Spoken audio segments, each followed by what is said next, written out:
Hello बच्चों, स्वागत है मेरा इस चैनल में। जैसा कि आपको पता है कि मैं सीरीज़ लेके आ रहा हूँ जिसमें 5 से 10 या 12 मिनट की वीडियो होती है, जिसमें मैं फुल रिव्यू दे देता हूँ उसमें। और ऐसा नहीं है कि मैं जस्ट बताता हूँ कि इसमें क्या क्या है, मैं आपको ऐसे करके भी बताता हूँ कि इसमें ये है और ऐसे कैसे याद करते हैं इसको और क्या कैसे कॉन्सेप्ट क्लियर होता है, ये सब मैं बताता हूँ। तो इसमें इसमें भी मैं यही बताऊँगा। तो ये ज़्यादा वीडियो लंबी नहीं होगी, 5 से 10 मिनट की होगी। तो आप वीडियो को लाइक और चैनल को सब्सक्राइब ज़रूर कर देना। मैं देख रहा हूँ कि आप वीडियो देख तो रहे हैं लेकिन आप सब्सक्राइब नहीं कर रहे हैं, तो मैं आपको बताना चाहूँगा कि आप सब्सक्राइब करें। अभी मैं ऑनलाइन स्टार्ट किया है। पहले मैं ऑफ़लाइन पढ़ाता हूँ वैसे तो मैं बच्चों को, तो अभी स्टार्ट किया है ऑनलाइन। तो देखते हैं, चलो आज अपना चैप्टर है मैं पहले बता दूँ, ये क्लास 10th के लिए है और शायद 9th में भी होगा ये थोड़ा बहुत इसका पोर्शन। तो ये 10th के लिए है ना, 10th क्लास CBSE। और मैं भी RBSE और भी स्टेट बोर्ड में होगा ये चैप्टर। तो स्टार्ट करते हैं। इसमें देखो, सबसे पहले होता है कॉन्सेप्ट ऑफ कोऑर्डिनेशन ज्योमेट्री। इसमें आपने बेसिक पढ़ा होगा। इसमें दो दो पॉइंट रहते हैं, उनके बीच की दूरी निकालना, उनके बीच के सेक्शन डिवीजन फार्मूला, ये सब होते हैं इसमें। तो ये तो बेसिक है, इसका तो कुछ रोल नहीं है। इसमें ग्राफ्स हैं। ग्राफ में ऐसा करना होगा कि एक्स वाई की वैल्यू पुट, जिसमें आपके 10th क्लास में ग्राफ आता है, तो आपको सिंपली जो भी इक्वेशन दी होगी, जैसे x plus Y equal to 5, इसमें आपको ये ऐसे निकालना है वैल्यू। x की वैल्यू पुट करते जाओ, y की आती जाएगी। तो ऐसे मान लो 1x की जगह मैंने 1 रखा इसमें, तो क्या हो गया, 1 प्लस वाई इक्वल टू 5, तो y इक्वल टू यहाँ आ गया 4। तो फिर इसके बाद अपनी बनती है एक टेबल जिसमें x और y की वैल्यू ऐसे होती है। तो ऊपर तो x की वैल्यू रखते हैं, जैसे 1, और y की वैल्यू आई 4। ठीक है, ऐसे मान लो मैंने यहाँ पे x की वैल्यू 2 रखी, तो y की वैल्यू यहाँ से कितनी आ जाएगी, इसमें रख रहा हूँ मैं ना, तो यहाँ से कितनी आ जाएगी, 3 आ जाएगी। तो x की वैल्यू 2 तो 3। तो अब फिर इसके बाद अपन ग्राफ ड्रॉ करते हैं। यहाँ पे x, ये y। तो देखो, अपन x की वैल्यू यहाँ पे 1 2, तो x की वैल्यू यहाँ पे 1 है और y की वैल्यू यहाँ पे कितनी है, 4। तो 4 आपका यहाँ पे आएगा, 1 2 3 4, तो यहाँ पे 4। तो ये कितना हो गया, 1,4। x को वाई के टर्म्स में लिखते हैं तो ऐसे आएगा। और अपन फिर 2 और 3 कहाँ पे, आई होप आपको ये तो आता होगा कि कहाँ पे डिनोट करना आता होगा कि x और y की वैल्यू कहाँ पे।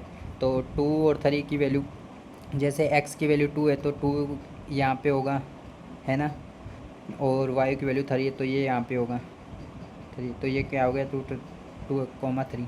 तो और फिर ये से कि सिंपल लाइन बनती है, या कुछ भी अगर दो इक्वेशन आएगी तो इसे दो या तो सेक्ट करती होगी या फिर सीधी चली जाओगी, वो कंडीशन अलग है। ऐसे निकालते हैं, ये तो सिंपल बात हो गई।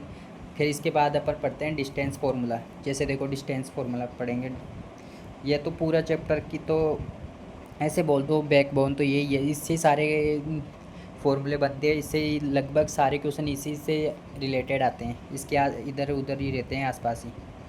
डिस्टेंस फार्मूला, तो ये कोई लाइन है, इसके x1 y1 x2 y2 दो पॉइंट हैं। तो इनके बीच की डिस्टेंस, इन दोनों के बीच की डिस्टेंस क्या होगी, मान लो ये दूरी p है तो इनको p नाम दे दिया।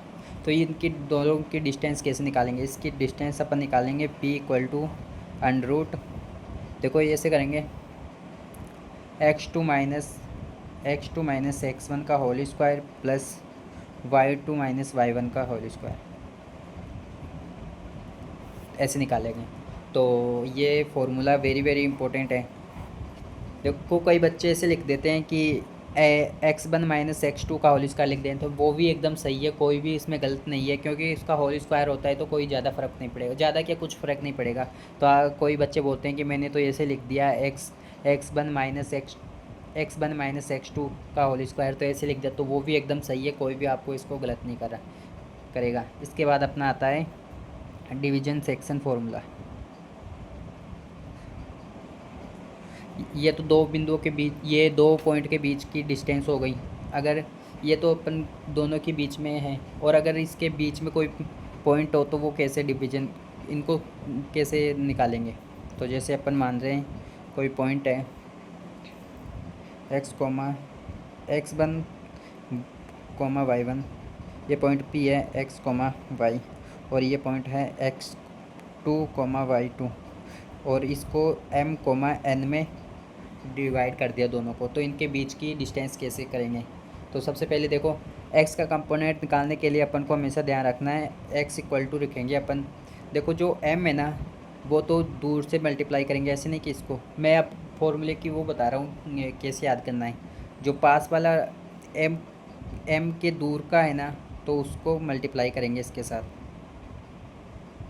m इंटू x2, और n के इधर सेम इसे ही n को पास वाले से नहीं करेंगे, दूर वाले से करेंगे, प्लस n